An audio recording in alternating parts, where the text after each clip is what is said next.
Hey, welcome to my channel, or welcome back to Cerius Blaq with Cerius Blaq. I am your host, Cerius Blaq, and today we're doing another round of 5 questions with me. Today's guest is writer Ben Crane, who I am very happy to have on the show. I haven't known Ben very long, but just through our brief introduction online, I've been able to look into him a little bit, and he's doing some impressive work, and I'm going to be able to share that with you today. So, Ben, thank you for being here. Say hello to my fans or my subscribers, known as the Slack Pack. Hello, Slack Pack. Thank you for having me on. It's a genuine pleasure to be here. I'm really looking forward to our conversation. Awesome. Yeah, me too. I'm so glad that we connected. First things first, man, I always start with asking this, it's the traditional question, but I want the Slack Pack, my Slackers, to know a little bit about you. How long you been in the game? What got you into the game?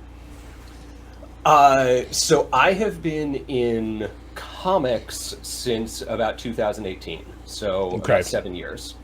I've been in creative fields for much longer than that. Prior to working in comics, I was a film executive. I did that from 2009 until 2022. Wow. And I was a development exec for a film producer. I worked on, I got to work on the Jack Ryan franchise, the Equalizer franchise. I worked on Harry Bosch. Those are all of my favorite shows. Well, I had a very, very small part in them. That's okay. It was a great time. I loved the work. And just before the lockdown, my partner, who's an illustrator, and I met a couple comics creators, and we were talking to them, and they said, hey, you two should make a comic together. You are married, you work well together, you have skills that complement each other, and you should give this a try. And so we did. What do we have to lose? And might as well. Yeah. We wrote a pitch for the book that we wanted, the book that we wished we had been able to read when we were kids. Okay. And that wound up being Cosmic Cadets. And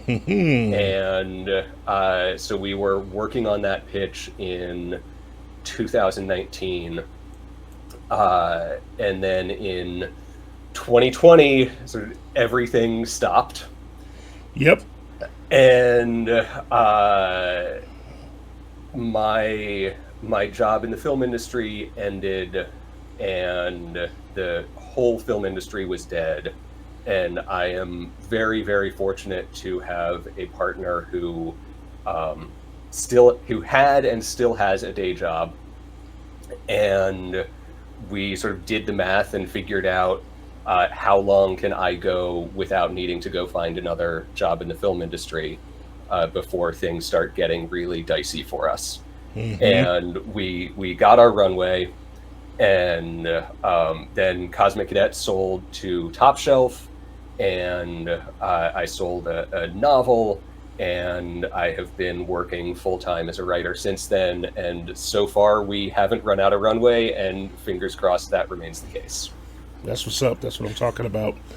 Well, I mean, honestly, I have heard a lot of stories like that as of late. Since I started this show, the lockdown really did a number on all of us creatives or anybody surrounding these type of industries. A good friend of mine and neighbor is also in film, and he said it hasn't been the same since for him. And he's out there doing commercial work and just random things now, and real estate things, and but yeah, it's been interesting. Thanks for sharing that. And so I know that other Slackers watching this will probably be able to relate to that. Yeah. So everyone has a story about their lives being changed radically in 2020. Yeah. I mean, I had a marketing company before the lockdown. Really? For people with for comic creators and pop culture business. And once the lockdown happened, like, it was hard to have clients if they didn't have money and they didn't have things to do. So, it just changed a lot for everybody. But moving on to that, I did want to talk about so just in the timeline, I know you into comics around 2018, but when did your prose novel, A Man of Lies, come? Was that before or after? Because I may have mixed up the dates there. So that was concurrent. Oh. I was working on Cosmic Cadets and A Man of Lies at the same time. They actually came out within a couple months of each other. Okay, that's why I was very confused. I was like, okay. A Man of Lies started... It was another lockdown project. So I started work on that after we were well underway on Cosmic Cadets. But during lockdown, there was no... I was still working as a film executive. I was still trying to do development work, but nothing is being filmed. And there's only so much backlog of development that you can do before you have 5 years of slate built out, and you don't want to start something new. So there's only so much that I could do on that job. And I had a lot of time, which I'm sure lots of people can relate to. And I'd had this story that I'd been trying to figure out how to tell for a very long time. And I could never quite get it right. And I just sat down at my computer one day and said, what if I can't crack this story because it's not a movie, it's not a comic script, it's a book. And I just started typing, and 3 days later I had the first 50 pages, and I showed that to my partner, and I showed it to my mom, who's a writer as well, and just said, like, is this anything? Like, do I know what I'm doing here, or do I throw this away and say, well, it was an interesting experiment? And they both said, like, no, this is something. You should do this. And so I wrote the rest of it and went through that whole process. And that book came out in 2023. Okay. Well, I got to say, more power to you for like just really sitting down there and just forcing yourself to do it. Like, I can't tell you how many times I've given people that advice. Like, sometimes you just got to go for it, even when you don't have to have it all fleshed out to get a start. Just start writing. Just start, you know. So kudos to you for really getting out there and like just putting that out there. You know what I'm saying? But like, okay, I got a couple more questions about it. First of all, okay. First tell us about what A Man of Lies is about, but then after that, I want to hear what was the part that like had you stuck for a second. Yeah. So Man of Lies is a queer noir heist thriller. Yes. It's about a mafia enforcer who has decided to leave the criminal world. And so he and his boyfriend, in order to get the money together to go and start a new life, start skimming from the mob. And which is never a good idea. If it's the only way you have to get money, then and you're a little bit arrogant, a little bit too convinced of your own genius. So they get caught, and his boyfriend is killed. And he is given 6 months to pay back everything with interest. And so the book is he's based in Chicago. The book is set in Omaha, Nebraska. He goes to Omaha and launches this elaborate ensemble, like Ocean's 11 style heist, to get the money together to pay back this debt that he has incurred and save his own life. Yo, I'm all about this plot. This is, in fact, like, I immediately thought of 3 people that I'm going to recommend this to immediately. Oh, well, thank you. Yeah. It's, and I think, I will be getting a copy ASAP because 1, I'm biased because I'm from Chicago. 2, going to Nebraska sounds ridiculous, and, and I gotta see what they come up with. I gotta see what you came up with for these characters to come up with some shit in Nebraska. I want it. So the book is largely about people who refuse to fit into the boxes that society sets for them, and who are not who they initially appear to be. So the main character, Barrett Rye, he's this giant enforcer. He's like 6'10", pure muscle, just a huge brute of a man. And everyone looks at him and says, here's this giant. He's scary, he's threatening, but he must be an idiot. They just assume that he's a giant slab of meat.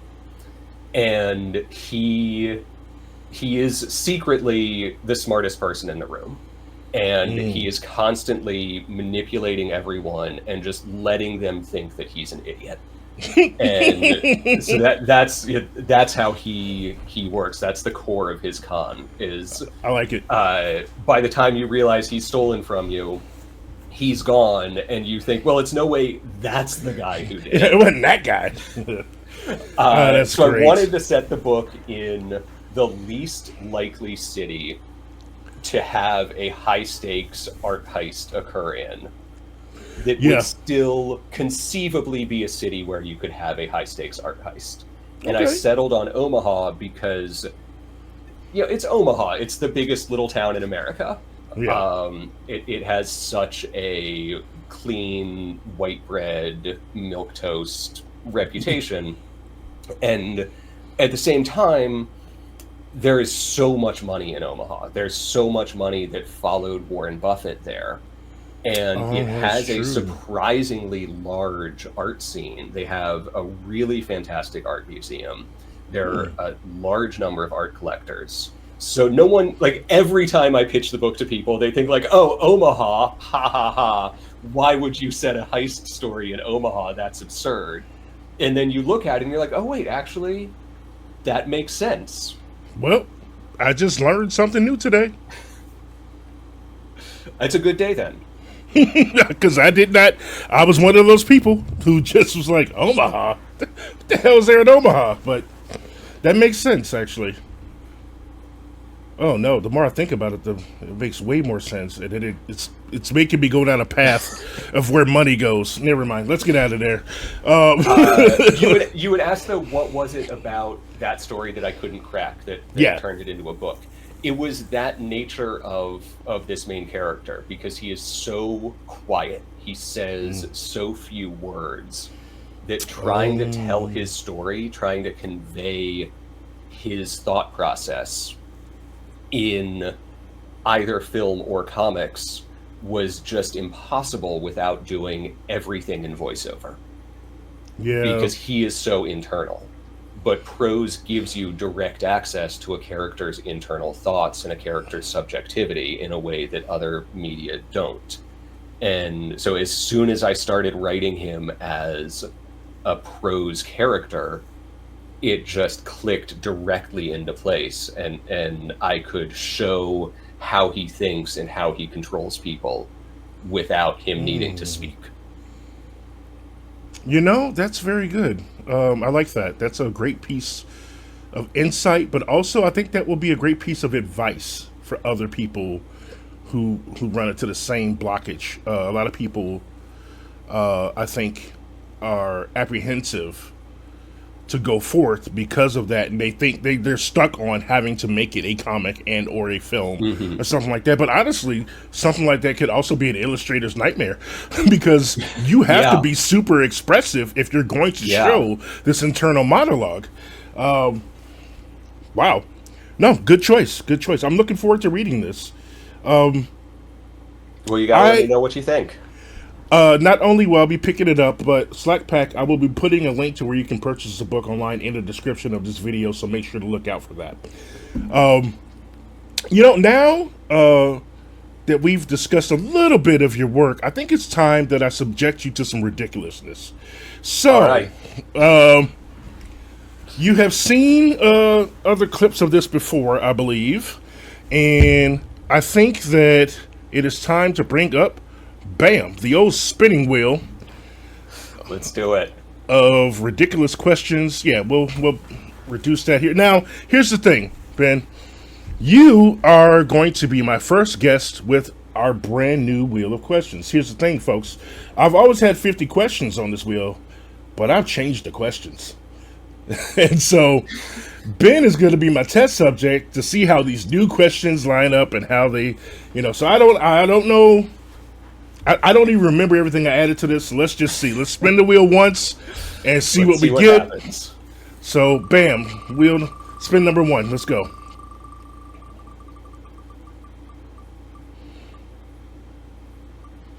Oh. Okay. Weird, right? What is my favorite texture? Okay. I'm gonna take a second to think. I was not anticipating this. Me neither. Tactile senses. Okay. I'm gonna go with a kind of basic answer, which is just on a pure pleasing to touch basis. The soft microfiber eyeglasses cloths. Oh yeah, They're okay, just what? Really, they just feel nice. Yeah, I can dig that. In fact, I'm gonna. Yeah. Sorry, go ahead. No, well, no, now that you mention it, I do remember holding them in my hand for no reason. Like my glasses are clean, but I'm still fiddling with that cloth, just doing this. I have 3 of them on my desk right here, just to. I'm going to give a second answer though, as well, if that's okay. Oh no, please go for it.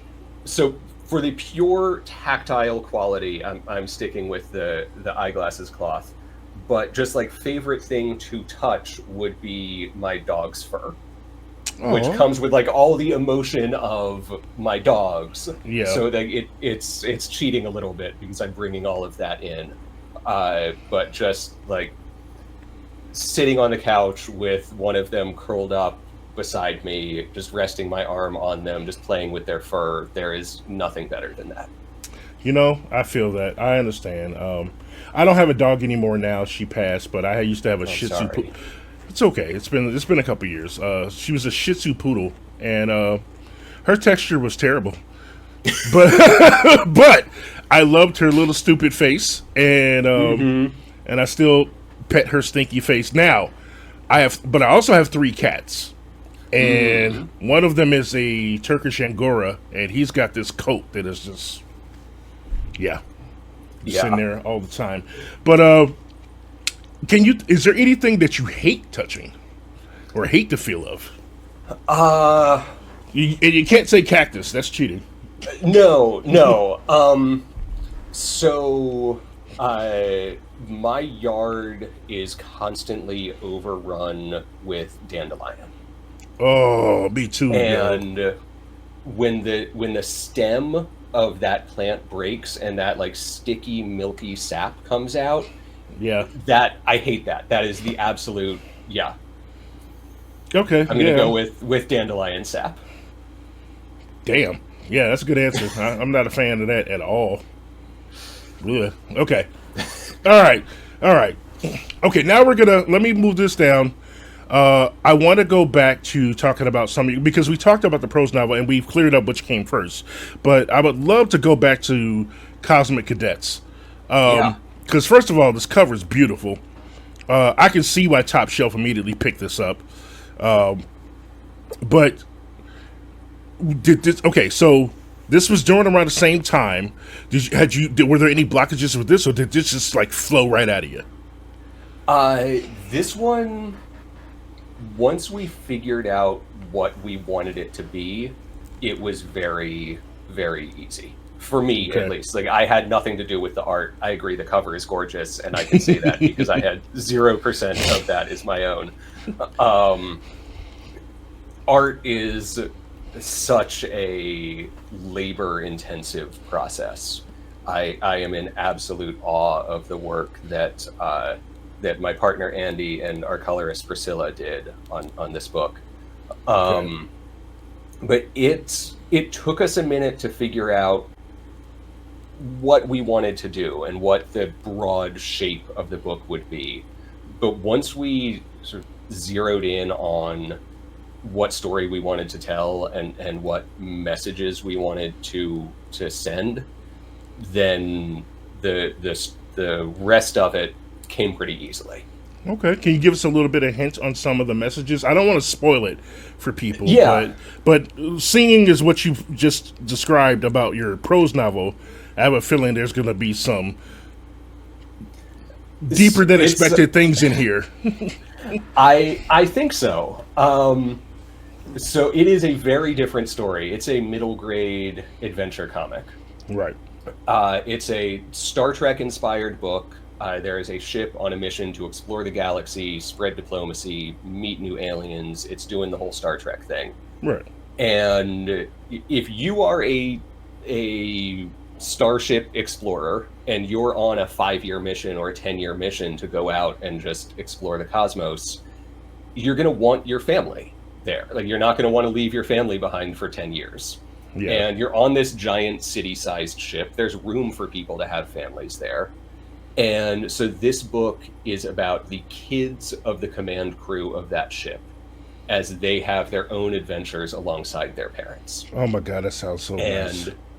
And in Contact, book 1, they find a planet that is inhabited by these giant, monstrous-looking creatures. You might notice a theme in my work. It's like giant monsters who aren't actually scary. So that orange critter in the center of the cover, that's Bobby. That's one of the aliens. And these aliens communicate exclusively through empathy. They have no language. Instead, they can project out their own emotions, and they can feel the emotions of people around them. Wow. So when the adults first meet these creatures, they see these giant things. They're like elephant-sized, and they get scared.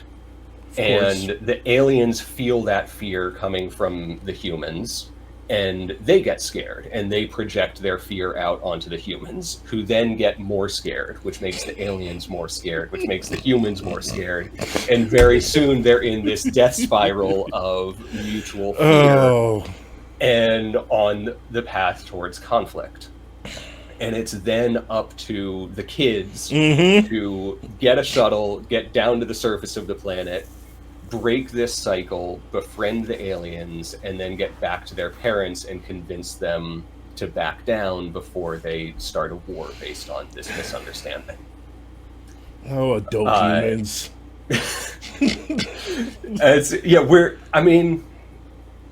Humans can be pretty stupid sometimes. Yeah. And so the book is about, what we wanted to do was tell a story with all the excitement and action of a big adventure story. Okay. But where violence is never the solution to a problem. Where virtues like empathy, virtues like pausing before you act to consider how your actions look from someone else's perspective, and learning how to deal with and process fear in a healthy way.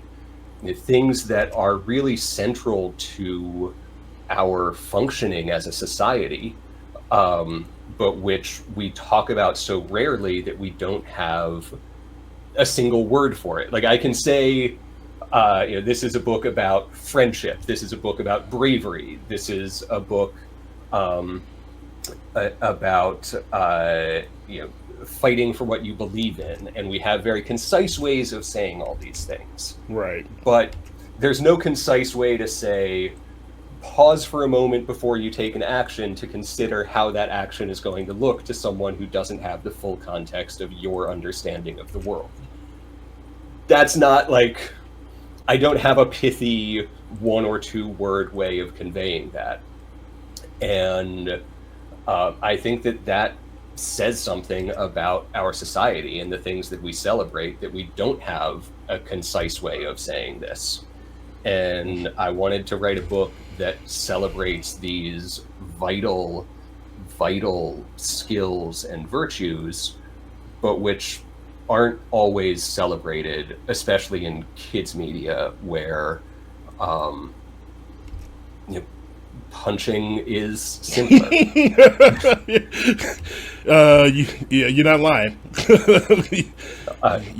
Like I love the She-Ra TV show that oh, me too. Yeah. That Andy Stevenson did. It's just an absolutely beautiful show, and I love everything that show was celebrating. Same. And at the same time, She-Ra still punches people. She still pulls out the sword and swings the sword around. Yeah. And well, I mean, Avatar and that was is fantastic. Yeah, that was kind of the point. Like, they still had to punch things and whatever, but they also wrote in the fact that they learned from their experiences and eventually learned that they didn't have to punch everything. Yes. Yeah, I don't want it to sound like I'm being critical of She-Ra. Oh, no. I think that's the point. That's what I loved. That's what I loved about the show, about shows like She-Ra, like Avatar, Steven Universe. You know, those are some of my. That's why I watch those, to be honest. Damn. Okay, so that's really cool. Let's do another spin wheel question, and then I want to come back real quick and talk about Volume 2. Okay. So yes. Okay, so here we go. We got this one back up here. Let me go ahead and remove this question so that you don't get it again. I can come up with more textures I like feeling. There are lots of lovely things to touch in the world.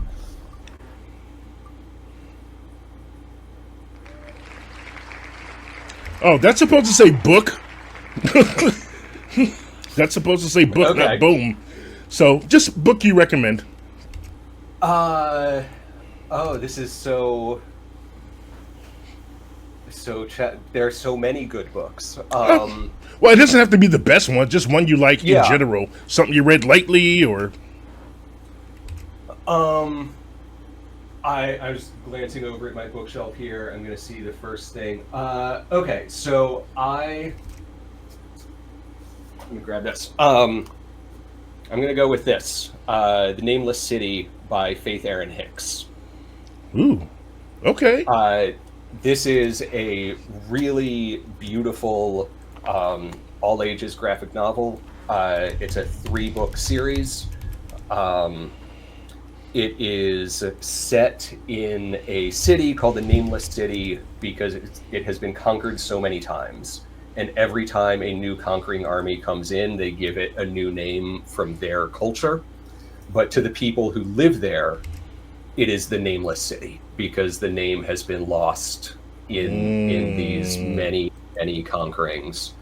And so this is the story of the son of the general of the most recent conquering army and a native girl as they uncover a conspiracy to destroy the native people in the city and take on colonialism and take on this conquering force and the systemic forces which have led the Nameless City to be conquered so many times.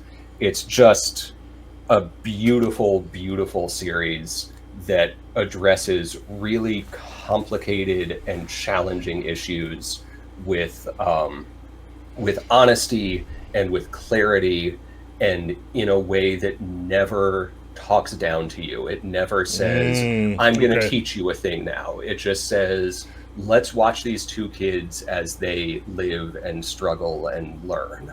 And through that process, it has a lot of really interesting things to say. I love these books, and more people should read them. You know what? Thank you so much for that, Ben, because that is definitely going on my list. That is right up my alley. That is the kind of stuff that I collect, and it looks dope too. So, it's I often collect material like this, for one, because I enjoy reading it, but because I also recommend a lot of books to myself, and I have kind of a lending library out of my house, and this should be in that. That's wonderful. That's super dope, man. Thank you. Wow. Okay, you're gonna spend all my money. All right, let's go back to Cosmic Cadets now. You went ahead and made a volume 2, Accused. We did, yes. Book 2 is coming out in December. Yeah. So book 2 follows the same group of kids. The idea with this series is that each book will be a standalone, complete story. Star Trek episode style. Mm-hmm. Each book, they're going to go to a new planet. They'll meet new aliens. They'll have a new adventure.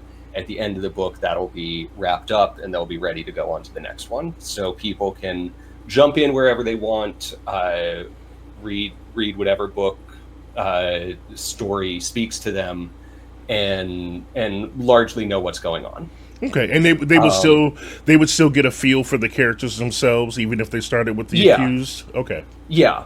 I mean, obviously, I think people should read all of them. And you'll get more context if you read them in order, but we tried to make it so that you can jump into book 2 and pick it up and kind of know what's going on. Okay. In book 2, the ship is it has been invited to a diplomatic summit at a xenophobic station that is in control of a critical area of space that the human, like the Federation stand-in, would love to be able to reach. Okay. But which they never have been because it's controlled by this very protective xenophobic group. But we have an opportunity to do diplomacy. They have a chance to go and open up lines of communication with these people. And so our crew goes there, and our kids go, and they are sent off to go hang out with the kid of the leaders of this station. Okay. Unfortunately, in the middle of this diplomatic meeting, a cultural artifact is stolen from the palace. Oh, no. And all of the clues point to our kids being the thieves.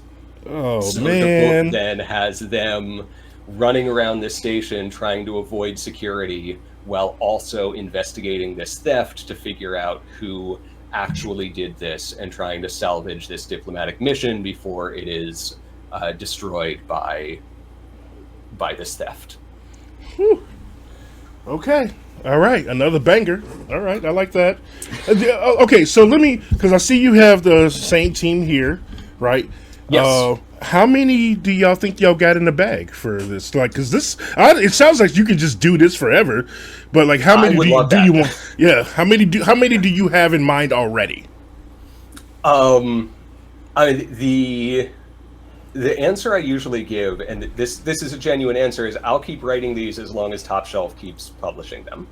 Okay. I love these kids. They are so much fun to write for, and I can just keep coming up with new trouble to put them in, and new ways for them to use empathy and patience and kindness to fix those problems. Okay. I have a document on my hard drive right now that has, I think I'm at 7, like 1 to 2 paragraph, just very quick, like they go here and here's what's going on. Okay. Ideas on it. And anytime I come up with a new one, I add a new paragraph to that list. And this is how book 2 happened. I assume if we're lucky enough to do book 3, it's how that'll happen. When Top Shelf says, like, hey, we want to do book 3, then I can just copy paste that Word document into an email to our editor and say, here's my 7 ideas. Which one do you want? Okay. And Smart. then he can say, this one sounds fun, and we'll do that book. Word. Yeah. I like that idea, and it's good planning ahead. I also feel like these kids could use a theme song. I don't know. This little gang of smart little misfits. I don't disagree. If you know someone who does fun theme songs, then put me in touch. I think it'd be great. You know what? I will. I'll think about after I finish reading both. I'll get back to you on that and see what I can come up with. Damn, thank you, Slack Pack. I hope you're paying attention. You know, like I said, make sure you look at the description of this video because I'm going to be putting links to a lot of this cool shit that we talked about in here. So, you know, pay attention to that. And we've done 2 so far. We're gonna do 2 more in a row right now on the wheel. Are you ready for that? I am ready. Let's do it. Okay, here we go.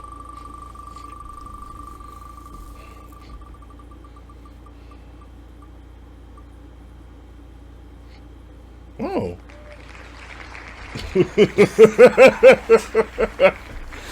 Oh boy. It doesn't have to be the hill, but maybe a hill. All right. This is a hill I have been dying on for the last 20 years. And, oh boy.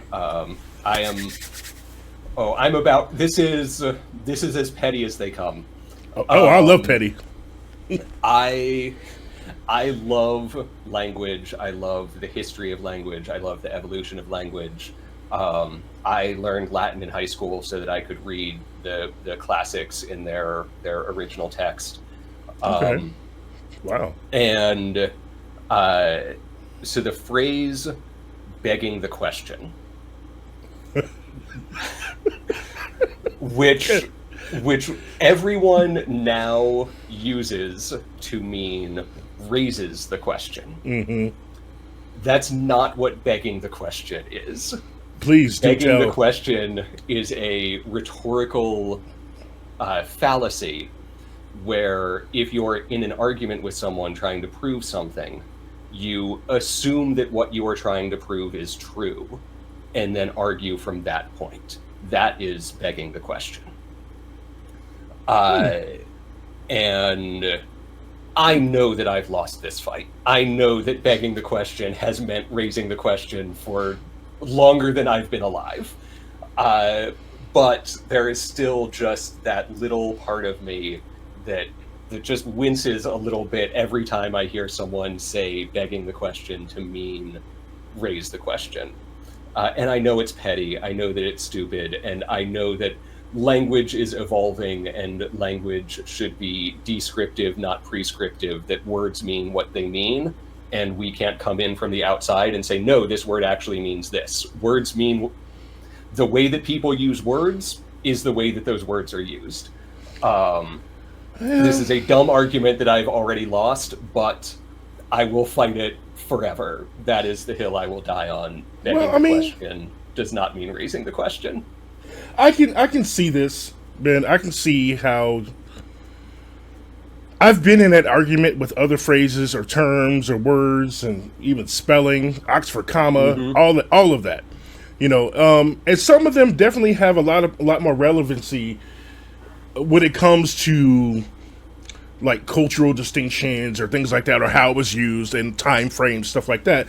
But in this case, I gotta say, the original use of the phrase doesn't bother me at all, and I kind of wish that it was that way.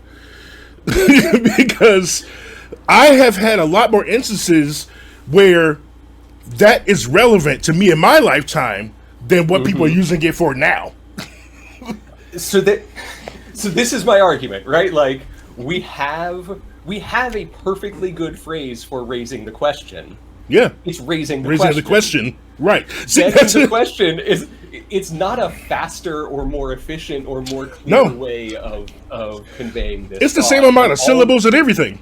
Exactly. All that we've done is we've lost a way to describe assuming the truth of an argument as part of the process of making that argument. Right. We had this thing and we have lost expressive space in the language. And this is why I care, and this is also why nobody else does. I don't know, man. Like I said, considering the times we live in right now and a lot of stuff going on in the world, I would love for more people to be begging the question in its original context. Just, but yeah, I'm not going to go down that road either because I have feelings about that. Anyway, we'll be here a long time, and right. the friendly nature of the conversation, I might get a little bit angry. Mm-hmm. Same. No, great answer though. Thank you. I really kind of dig that, and you know what? I'm on your side. So, all right. Well, welcome to the hopeless fight. Okay, it's good to have you, soldier. Though if to go back to another thing that we were just talking about before, I probably have more lessons to learn about not backhanding people first. So I might need to learn to use my words a little bit more before I join the fight with you. Otherwise, I'll just ruin it for you. So just putting that out there. All right. Okay, let's go for another one. Okay.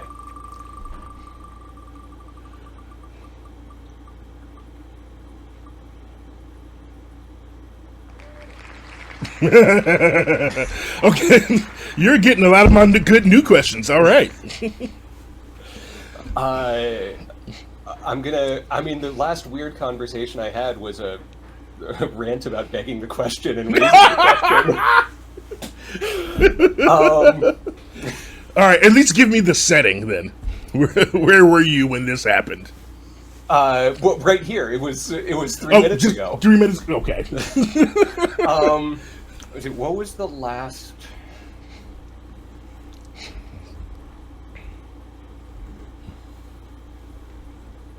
Weird is all about context, right? I feel like most of my conversations within the context of where they're occurring, kind of make sense.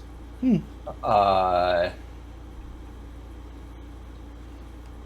know what? Let me give you an example. Yeah. Maybe it'll help. Yeah. I had a conversation with my partner and my roommate about which Jell-O pudding would hold up the best in the apocalypse. For no damn reason. For no damn reason whatsoever. Okay, so I'm in a comic book creators Discord. I'm in a handful of them, but this one, we are in the middle of a discussion.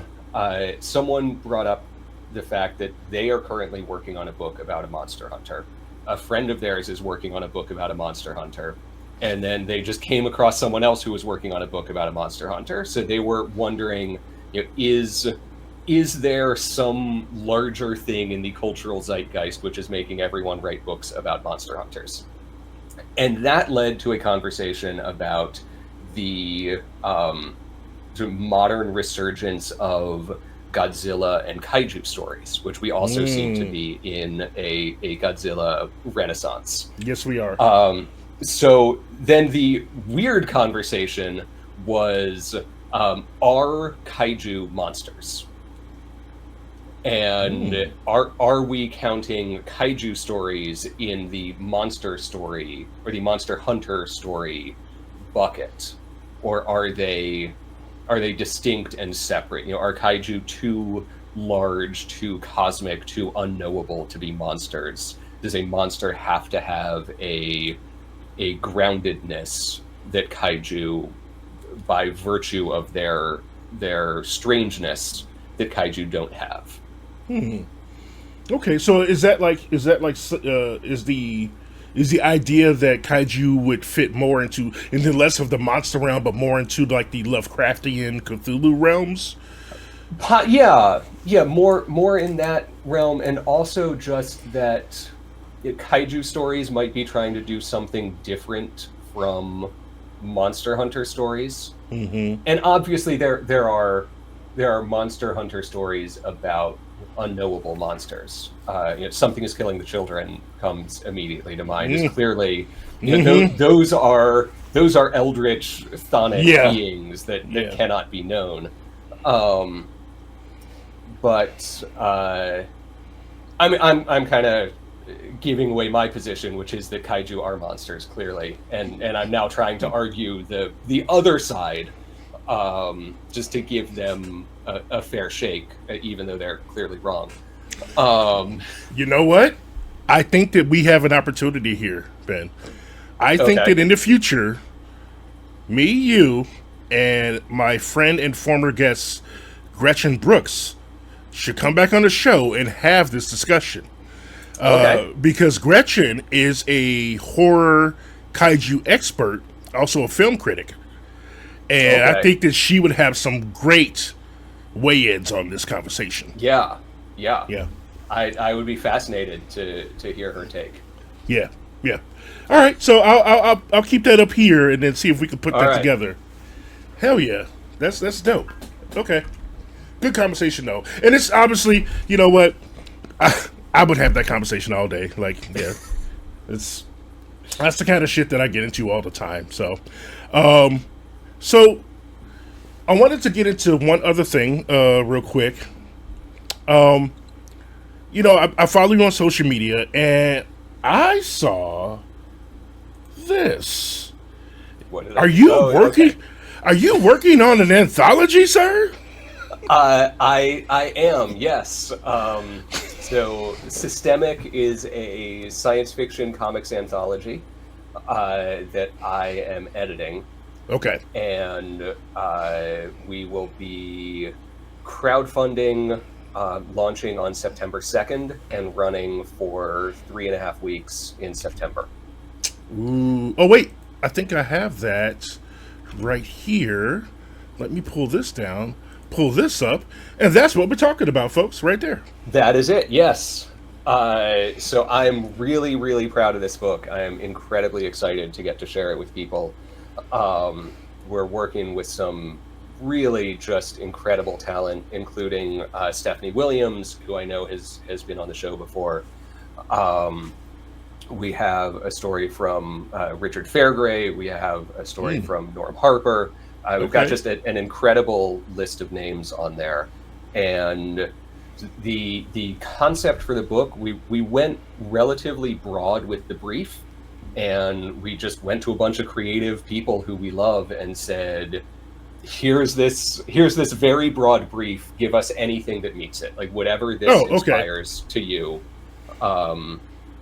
tell us that story. So the book is stories of individual people who Okay. live at the points where cultural, economic, technological, or government forces overlap and mesh and grind together.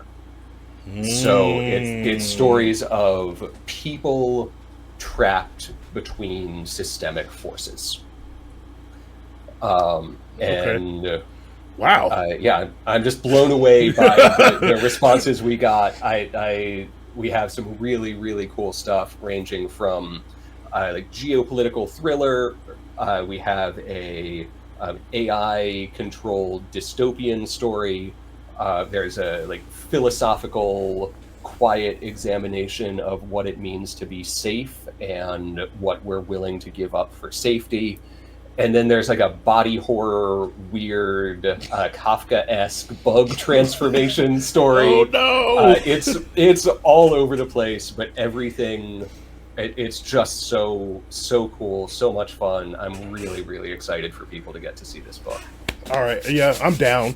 A lot of people, I mean, Slack Pack, you may know this, but I am what's considered a super backer on Kickstarter. This will be something that I will be backing for sure. One, I love anthologies. Two, I am familiar with the work of at least 5 people on this creative team, so I will be getting that anyway. And I like the theme of this. I will be putting the notify me on launch link in the description. You should hit that.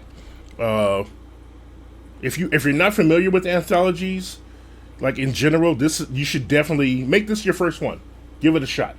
You get so much in one book. It's like a treat. Yeah. Yeah. So it's a tasting menu of the talent that's out there. Yeah, exactly. How did you end up being an editor though? Yeah, it was very, very strange giving notes to Stephanie Williams. That was a weird moment. So I'm doing this book with my friend Arthur Ebwin, who is publishing it under his Studio 12/7 banner. Okay. And the book started because the two of us had we each have a story in it as well. Okay, I was going to ask that. We had these stories that were like done and ready to go, but what are you going to do with a 12-page comic? Right? Like that's a tough sell. But we found this sort of common thread between the two, that his is a story about stolen land and lithium mining in the Salton Sea. Ooh, and okay. Mine is a con story about a con artist who uses a wheelchair in a future where if you have enough money, then any infirmity can be cured. And if you don't have enough money, then it can't. So the fact that they're in a wheelchair marks them as poor. Oh, wow. And they use the fact that this society dismisses them because they're in a chair as the wedge to crack open the shell to get to the tasty money inside. And I see you, Ben. Launch scams. I see you, Ben. I'm picking up something from you, sir. Okay, there might be a few common threads. I'm just okay. I like what I'm hearing though. That tells me more about you as a person, and I like what I'm hearing. So we had these stories. We found this commonality that they're both about people trapped where these larger forces are sort of grinding them down slowly. And Arthur has a lot of experience in publishing. He's a former animator. He worked on Futurama. He worked on The Simpsons, and he now works in advertising. But he knows how to publish. He knows how to do design and all of that. He's absolutely brilliant.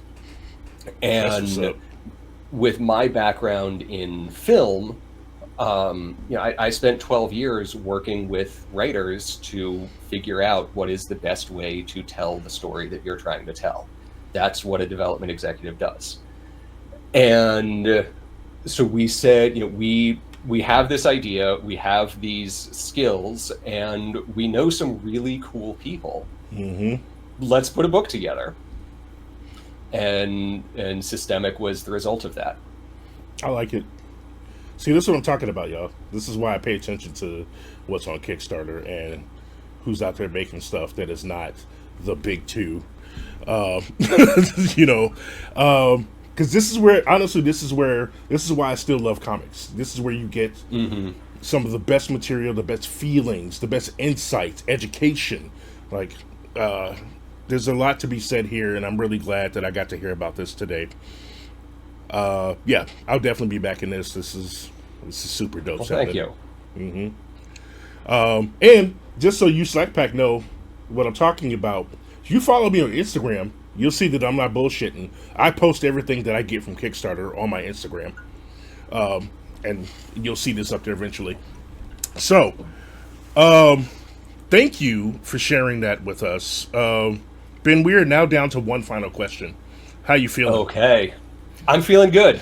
Okay. All right. Sweet. All right. You still having fun? Nothing torturous? I'm having fun.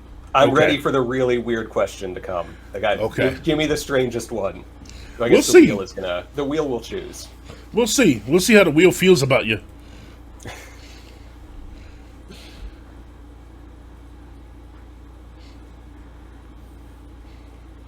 I don't even know what this one is. I can't see the wheel if it's up. Oh, shoot. My bad. I forgot. There it is. Okay. I have my own late night talk show. Who do I invite as my first guest, alive or dead? Ooh. Ooh, there's a lot of really there's a lot of choices I could make. Okay. Who do I most want to hear? You know what? Those kind of questions are a trap. It doesn't have to be your favorite one. Just pick one and tell me why. As long as you can tell me why. Yeah. So I want to explain my thought process, because it's not going to be my favorite. It's not going to be like, who do I most love that I would most like to talk to. It's going to be who do I want to hear talk about their own work in their own words, in a way that we can't get. Okay. And it's a good perspective.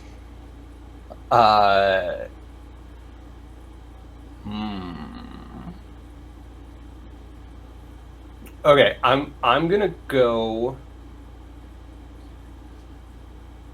go with Shakespeare. Okay. And it is, again, not because he is my favorite. I think that he is unquestionably a genius, and anyone who says otherwise. Sure, but I have questions. But I have questions. I have questions, and what I would be most interested in hearing is, he covers such a breadth of topics in his work. Right. And he was such a master at disappearing behind the characters. And he brings so little of his own agenda to his stories. And that allowed him to tell stories about many, many people who if he wasn't so good at getting into other people's heads, he wouldn't have been able to tell as truthfully. That's true. But it means that we're left with this body of work. So often people look at words that a creator has put into one of their characters' mouths and take those words as the creator's words. All the time. And Shakespeare wrote so many characters. He wrote so many words. And all of the words of his that we have are his characters. Not him. And there are so many Shakespeare quotes that people pull out all the time and say, this is what Shakespeare thought. But it's not. That's not what Shakespeare thought. That's what Polonius thought. That's what Julius Caesar thought. And I would be fascinated to learn, what did Shakespeare think? Like, what was his opinion on these things, and what was his intention in writing these stories and telling us about these people? Oh man, I feel like I could post just this part of this interview on like Blue Sky, and all of our writer friends and people would have something to say, like to weigh in. Like, this is a good question. This is a very good question. Wow. I'm going to have to think about that now for a while, because I guess I'm one of the people that also just assumed all the time that, like, well, this must be what Shakespeare thought. But, like, you're right. If you think about all of his work in context of everything and how it varies and how it differs,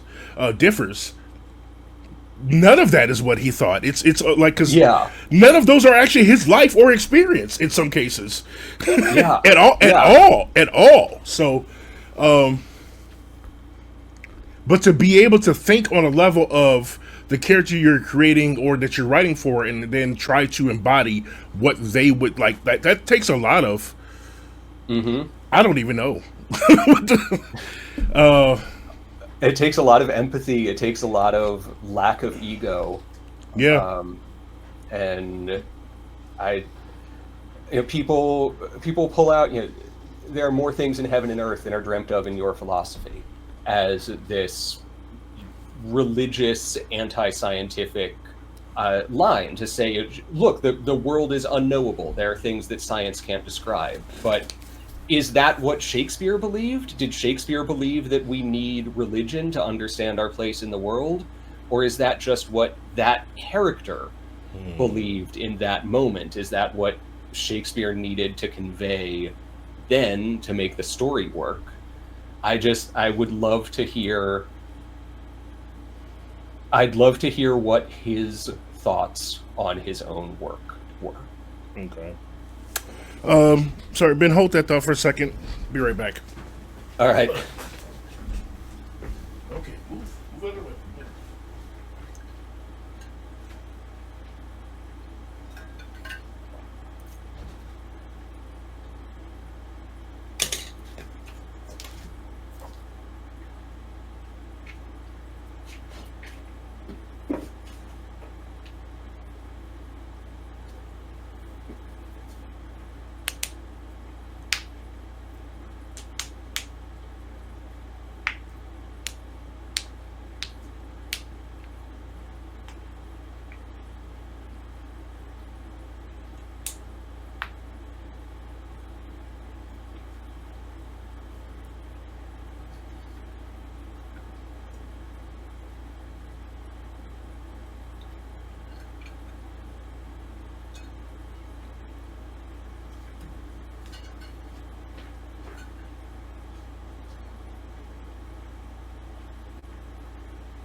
Thank God I can edit.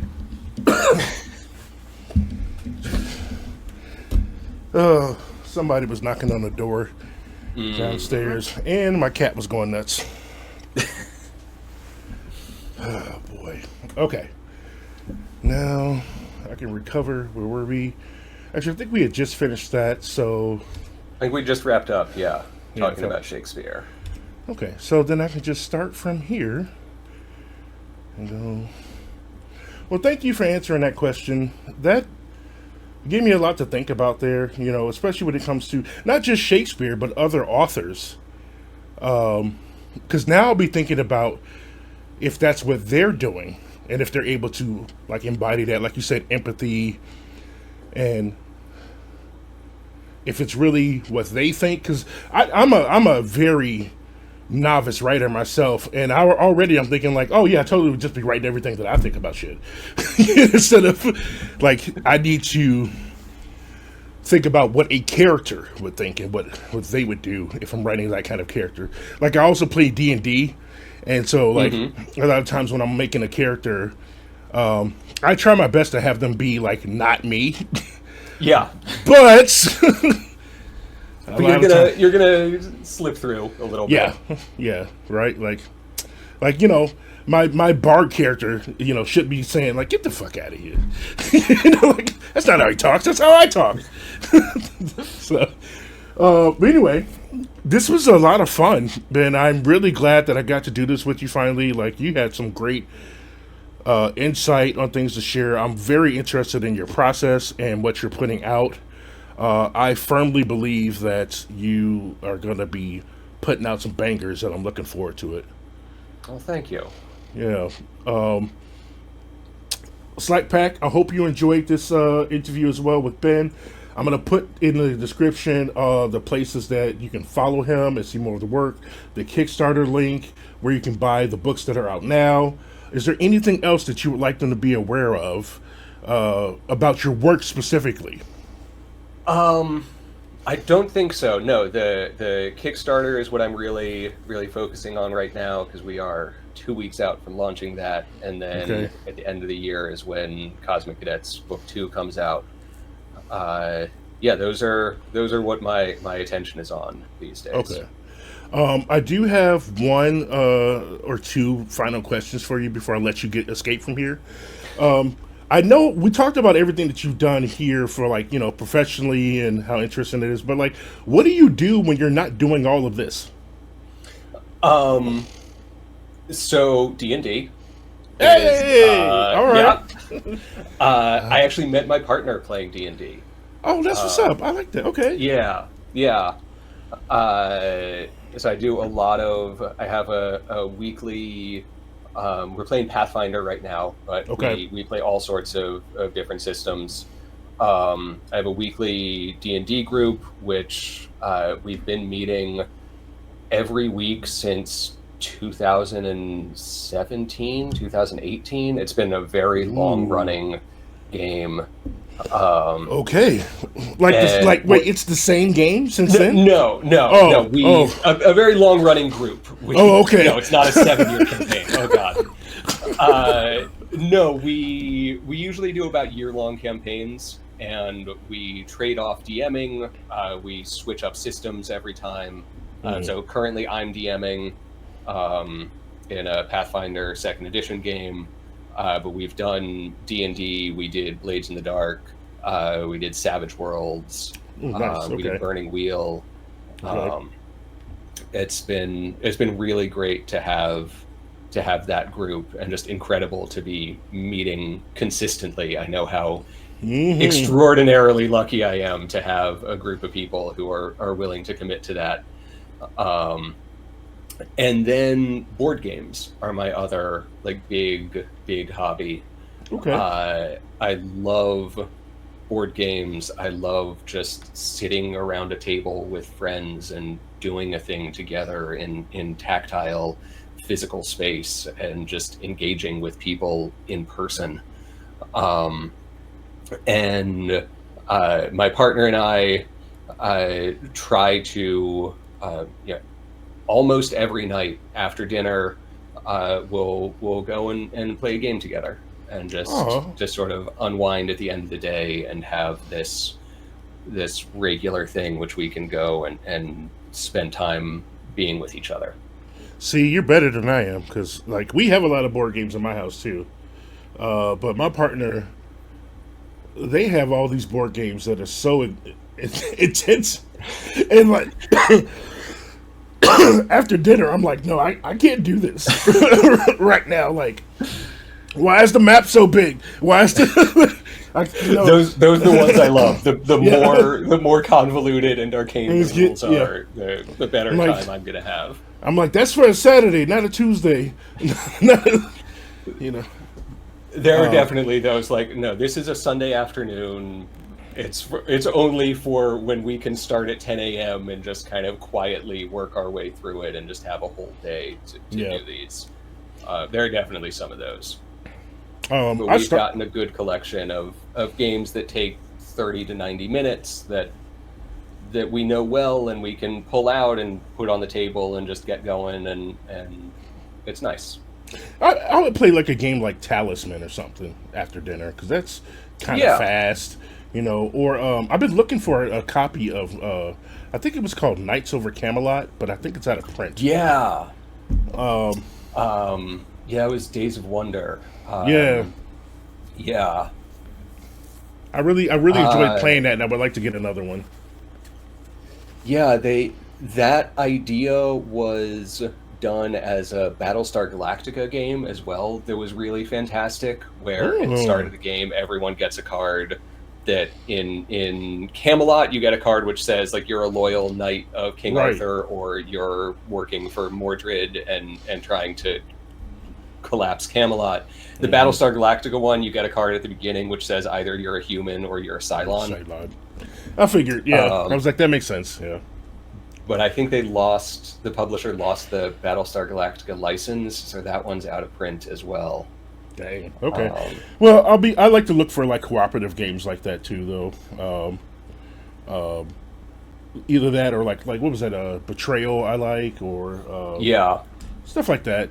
I don't know. I'll try everything at least once. So that's cool that y'all do that. Spirit Island has been a favorite of ours for years. That's one of our like go-to games. It's it's a fully cooperative game. You play as minor gods in a like Polynesian inspired island that is being invaded by European powers. And so you collectively need to drive off the European settlers. This is it. That's it? Okay. need to drive off the European settlers and protect the island from their ravages before they get too strong of a foothold. 4 players. Cool.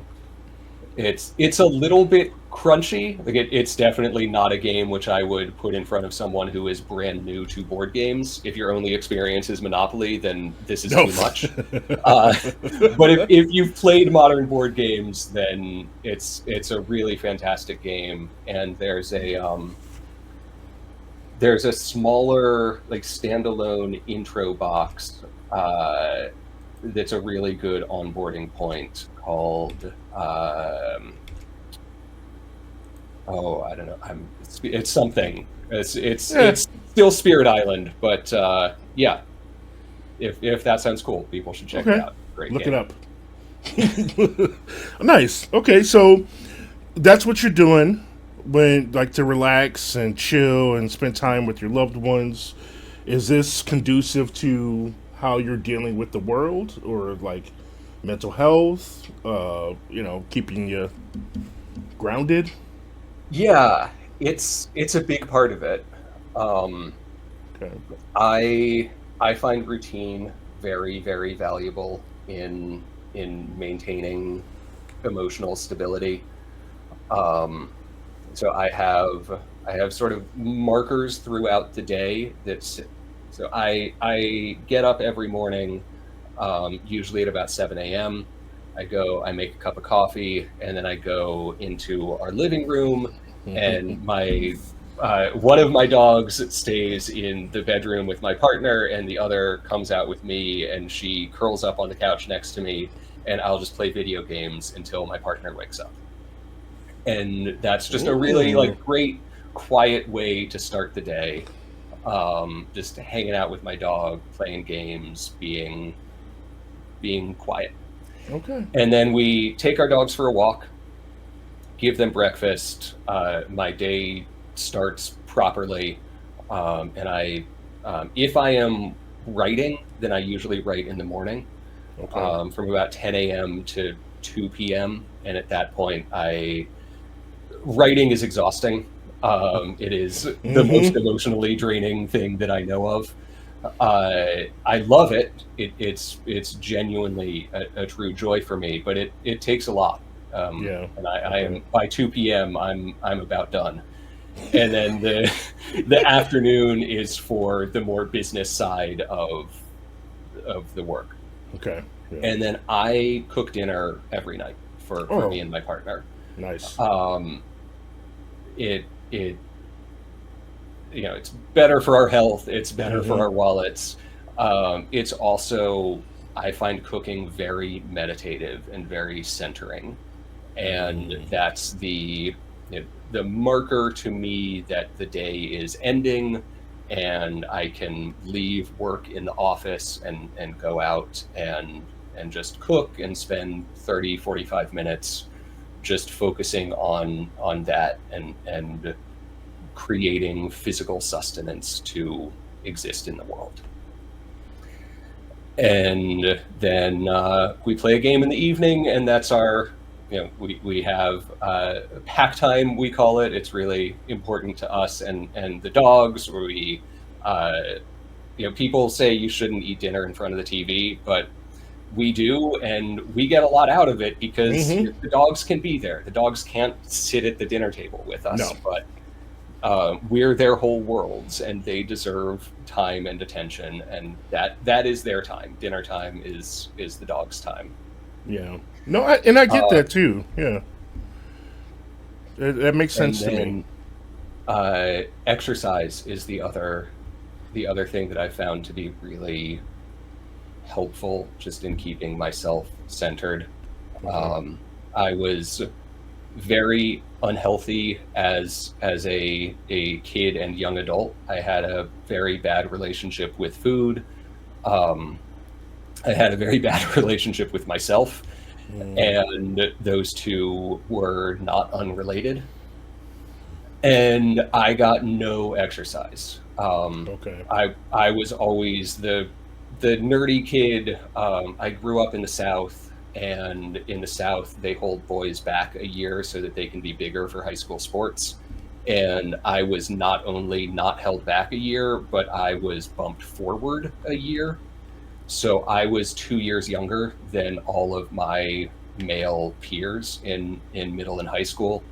Um, I went through puberty 2 grades after the whole rest of my class. And so when I was in ninth grade, the kids I was in PE class with were, compared to me, giants.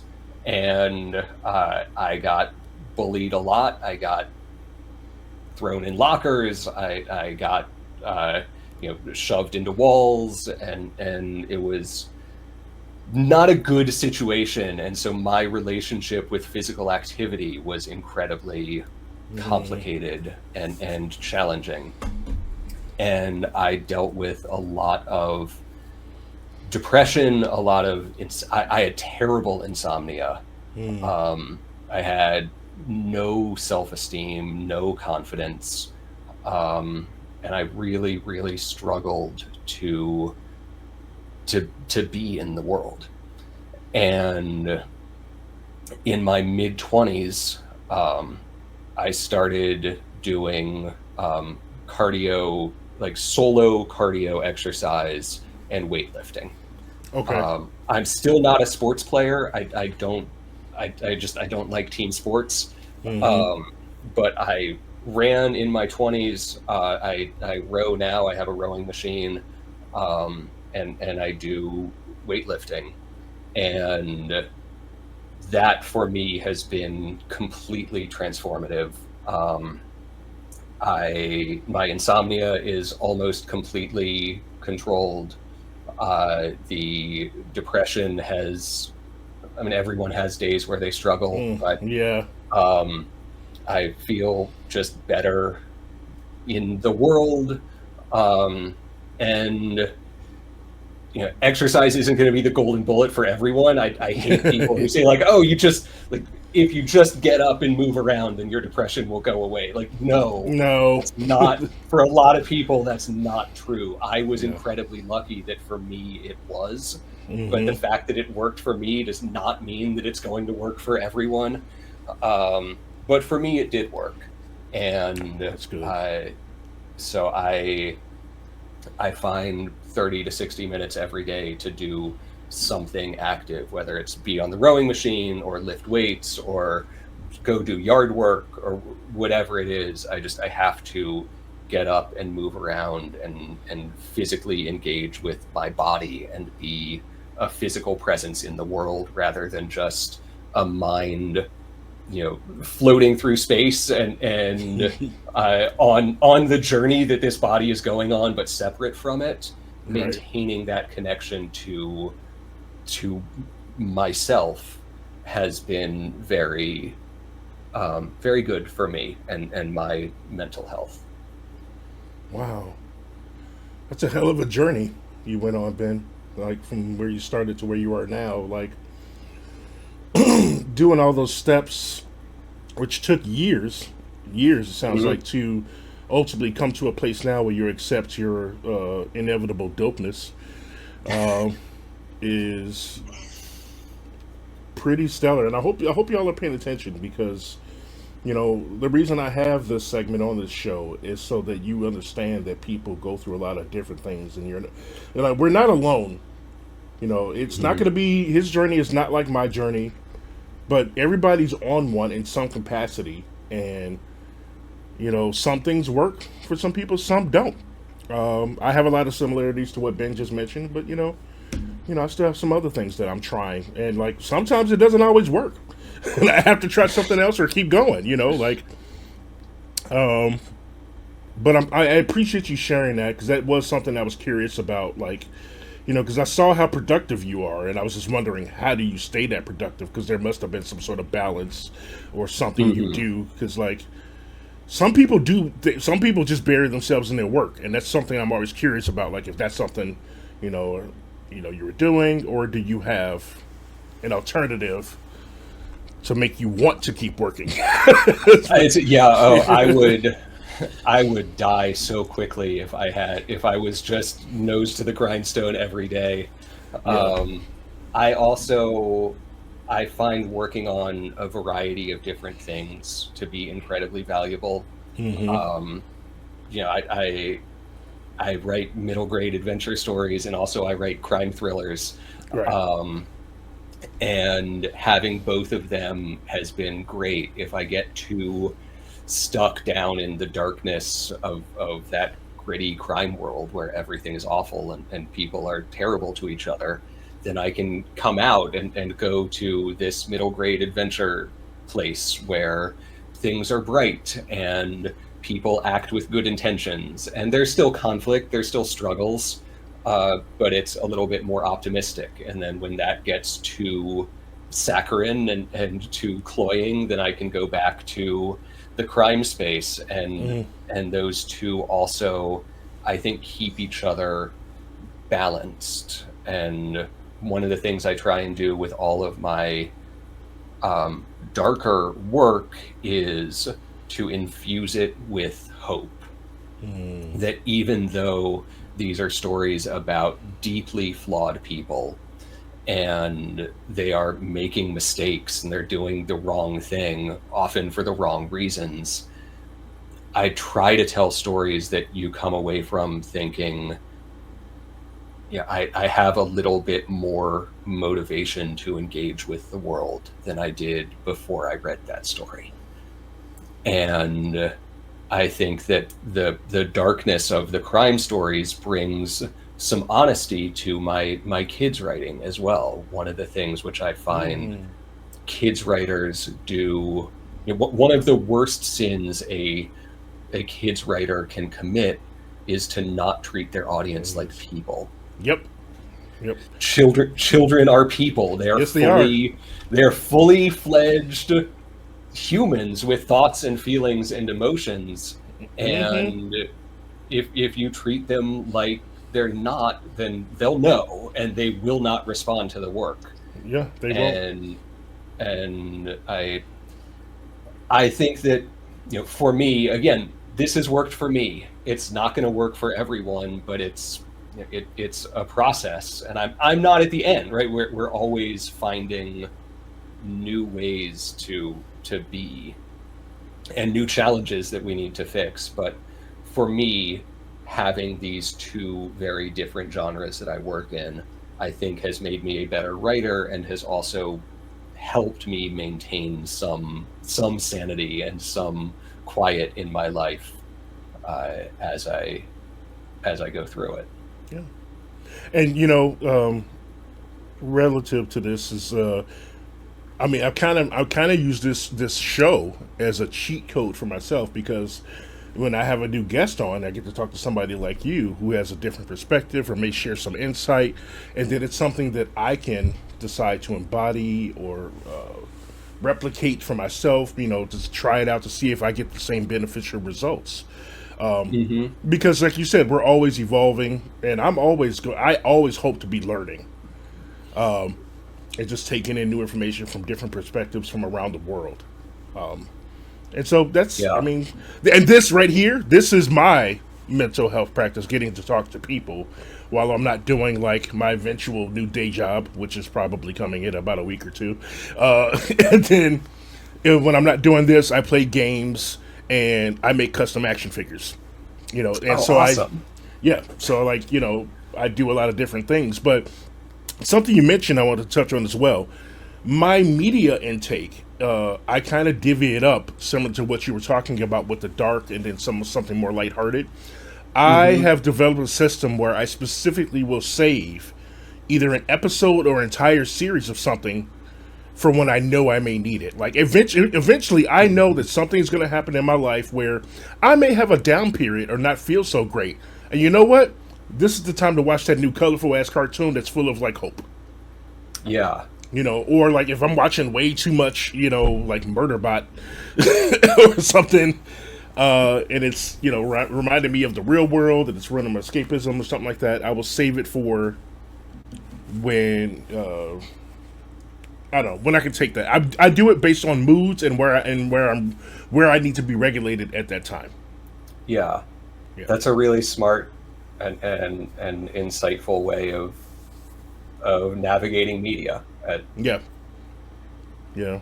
Yeah, I just have to do with that. I found it that's really working for me, and it's something I only come up with like maybe 2 years ago. Yeah. Yeah. So I don't know. Everybody has their own little things, but I appreciate you sharing yours, and I'm gonna be thinking about those for a while. Slack Pack in the comments, if you've watched this far, I would love you to weigh in on this subject matter as well. Like, what are your tools, devices, methods that you use to maintain? I'm always asking that question. And there's going to be more of this talk on this channel, so get used to it. All right, Ben, I think that that is a good place for us to end this awesome conversation. Again, like I said, you gave This me a has lot been to great. think about. Yeah, this has been really cool, man, and I'm really glad I got to talk to you. Me too. I will put all the stuff in the description, like I said, so you can follow Ben. Anything you want to say to the Slack Pack before we go away for real this time? Um, I just keep finding your way. The world is hard, and it's also beautiful. And don't lose sight of that. True that. Find the things that bring you joy. Fight the fights that it's worth it for you to fight. Forgive yourself for not being able to fight all of them. That's the one I struggle with.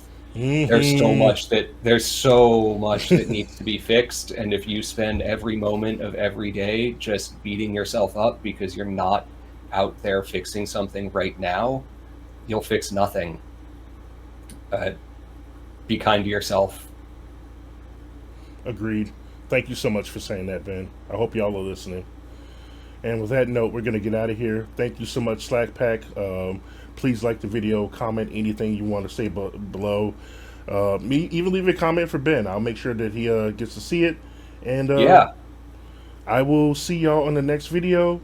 Until then, I wish y'all peace. And I wish that y'all will listen and take care of each other. Yeah. Y'all get out of here. Ben, I'm going to end this. You don't go anywhere, though. I will see All right. you in the studio in a second.